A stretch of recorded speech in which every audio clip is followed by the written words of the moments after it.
Hi hello friends, welcome back. பெங்களூரில் இருக்க சிக்பெட் வந்து நான் காலேஜ் டேஸ்லேருந்தே கேள்விப்பட்டிருக்கேன். லாஸ்ட்டு 2 இயர்ஸும் வந்து பார்த்திங்கன்னா வரும்போது அங்கே போகணுன்னு நினச்சோம். ஆனால் போக முடியல.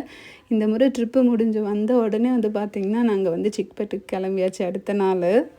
கார் பார்க்கிங் பார்த்திங்கன்னா கொஞ்சம் தள்ளி இருந்தது. இறங்கி ஒரு 10 மினிட்ஸ் நடக்க வேண்டியதாக இருந்துச்சு. கீழெல்லாம் சேராக இருக்கே அப்படின்ட்டு ஒரு ஆட்டோ பிடிச்சோம். எவ்வளோ தான் விவரமாக இருந்தாலும் பார்த்திங்கன்னா ஏமாந்துட்டோம். ₹30க்கு ஒரு 2 கிலோமீட்டர் அவன் கூப்பிட்டு போகிறான்னு சொல்லும்போதே நாங்கள் வந்து டவுட் பட்டோம். கொஞ்சம் இடம்லாம் தெரியாதனால வெளியில் கொண்டு போய் விட்டுட்டாங்க எங்களை வேறு ஒரு ஸ்டோருக்கு. அந்த ஸ்டோருக்கார காசு கொடுத்துருப்பாங்க போல இருக்குது. அதுக்கப்புறம் 20 மினிட்ஸ் நடந்து உள்ளே வந்தோம். வெளியூர்லேருந்து போகிறீங்கன்னா கண்டிப்பாக போகிறதுக்கு முன்னாடி ஒரு குட்டி ரிசர்ச் பண்ணிவிட்டு போய்க்குங்க. ஒவ்வொரு ஸ்ட்ரீட்டில் ஒவ்வொன்று இருக்க மாதிரி இருந்தது. நாங்கள் மெயினாக வந்து பார்த்திங்கன்னா பெட்ஷீட் எடுக்க போனோம். அப்புறம் இன்னொரு வீதியில் வந்து பார்த்திங்கன்னா சுடிதார் எடுக்க போனோம். கண்டிப்பாக குழந்தைங்களெல்லாம் கூப்பிட்டு போகாதீங்க. ரொம்ப தூரம் நடக்கிற மாதிரி இருக்கும். பார்க்கிங் எல்லாம் ரொம்ப தூரமாக இருந்தது. நான் கொஞ்சம் திங்ஸ் வாங்கினேன். அது ஃப்யூச்சர் வீடியோவில் ஷேர் பண்ணுறேன். ப்ரைஸை பொறுத்த வரைக்கும் பார்த்திங்கன்னா டெட் சீப்பெல்லாம் இல்லை, ஆனால் ரீசனபிளாக இருந்தது.